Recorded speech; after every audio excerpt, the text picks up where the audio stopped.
Notte stellata di Vincent van Gogh, 1889, olio su tela, centimetri 73,7 x 92, New York Museum of Modern Art.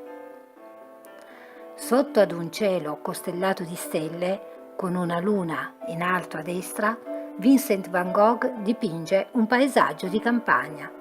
Al centro, in basso, si trova una chiesetta con un alto campanile.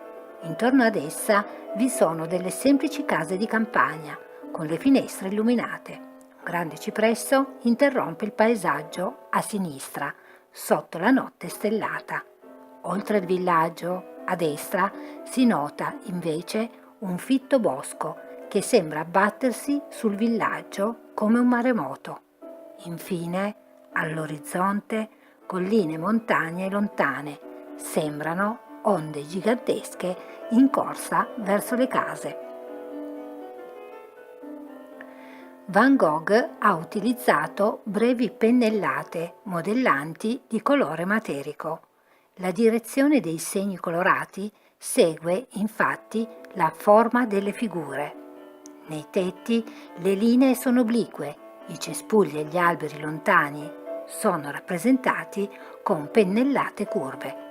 Le montagne, invece, sono modellate con linee ondulate.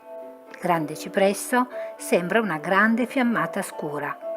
Il cielo, infine, è animato da vortici di nubi e vento che creano aloni luminosi intorno alle luci delle stelle e della luna. La matrice pittorica, con l'approssimarsi della crisi finale, diventa progressivamente più tormentata.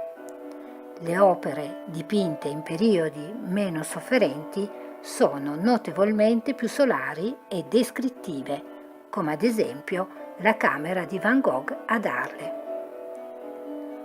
Una vasta gamma di blu e azzurri riempie tutta la superficie dipinta.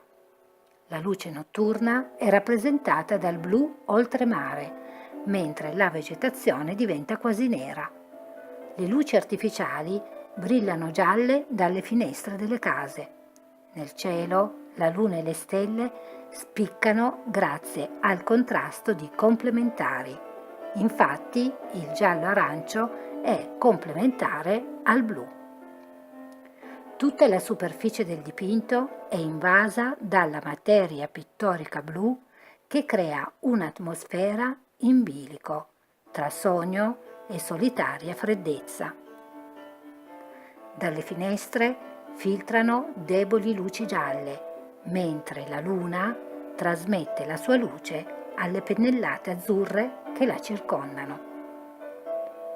La luce atmosferica non è coerentemente prodotta da quella della luna. L'illuminazione del dipinto è prodotta dalle gradazioni di blu, amalgamato col bianco-giallo, che creano luminescenze. Le case del villaggio, dipinte in modo sommario e non creano uno spazio geometrico lineare. La profondità è quindi descritta dal contrasto tra il grande cipresso in primo piano e il paesaggio con le case e gli alberi che si sovrappongono e diventano più piccoli in lontananza.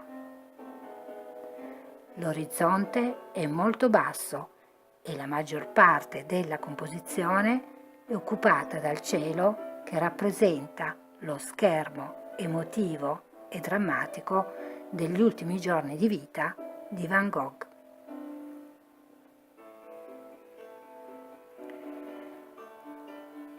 Per una visione e per poter apprezzare quindi al meglio questa straordinaria opera di Vincent van Gogh, consigliamo di consultare la pagina Notte stellata sul sito del Museum di New York dove è custodita quest'opera.